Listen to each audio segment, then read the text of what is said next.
Assalamualaikum warahmatullahi wabarakatuh. Alhamdulillah ketemu lagi dengan Endra Junot. Inilah kisah yang luar biasa. Jenazah masih utuh selama puluhan tahun.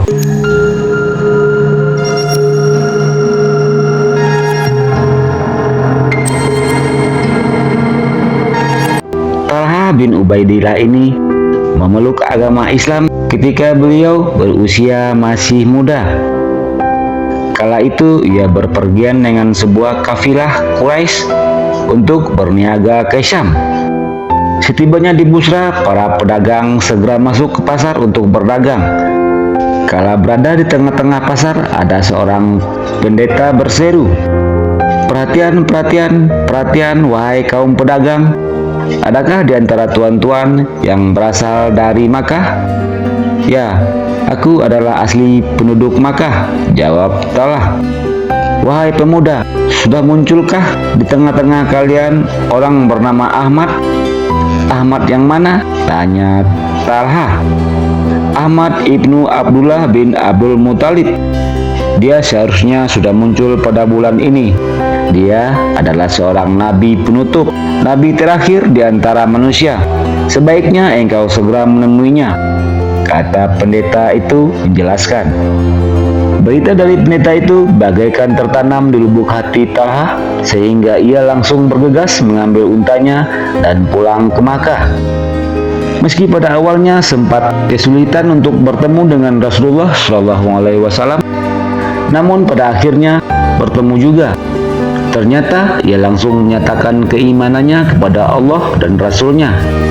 Sejak itulah seluruh jiwa dan raganya dipertaruhkan untuk dakwah Islam. Beliau tidak pernah takut sedikit pun untuk berjihad di jalan Allah Subhanahu wa Ta'ala, meski jiwanya harus melayang. Ketika pada perang Uhud, ia begitu gagah perkasa membantai pasukan musuh.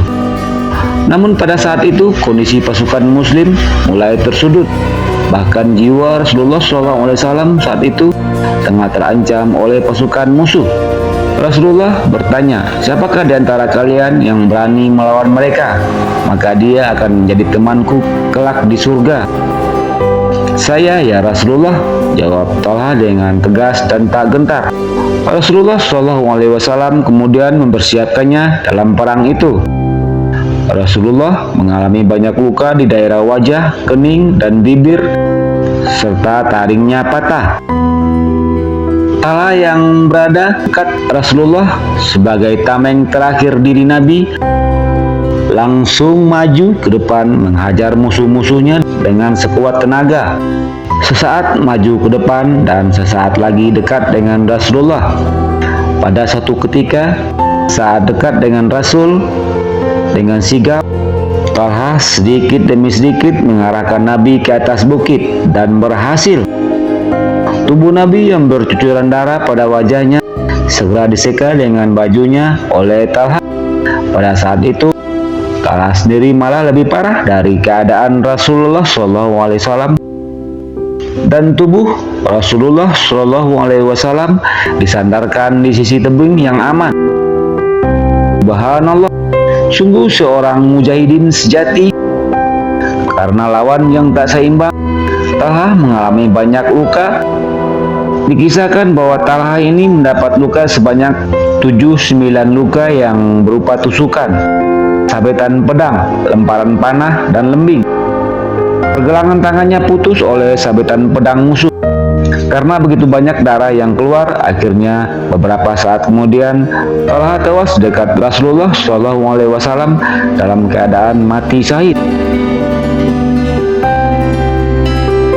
Pada suatu hari ada seorang laki-laki yang datang menemui putrinya Aisyah binti Talha.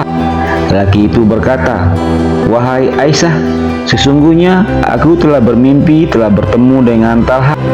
Dan dia berkata, "Katakan kepada Aisyah, pindahkan aku dari tempat ini karena kelembapan atau airnya telah menggangguku." Maka Aisyah pun segera berangkat ke pemakaman dengan pakaian yang tertutup. Dia meminta orang-orang untuk menggali kubur ayahnya. Dan subhanallah, tidak ada yang berubah pada jasad Talha selain beberapa helai rambut di salah satu sisi jenggotnya. Subhanallah. Setelah lebih dari 30 tahun dimakamkan, jenazah Thalha masih utuh.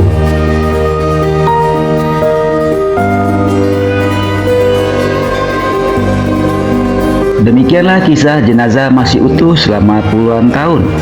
Misteri yang mengelilingi jenazah dan keajaiban tentang ketahanan tubuh manusia setelah meninggal diperlihatkan oleh Yang Maha Kuasa. Subhanallah, Allahu Akbar. Semoga bermanfaat. Yang sudah subscribe, sampai jumpa di video berikutnya.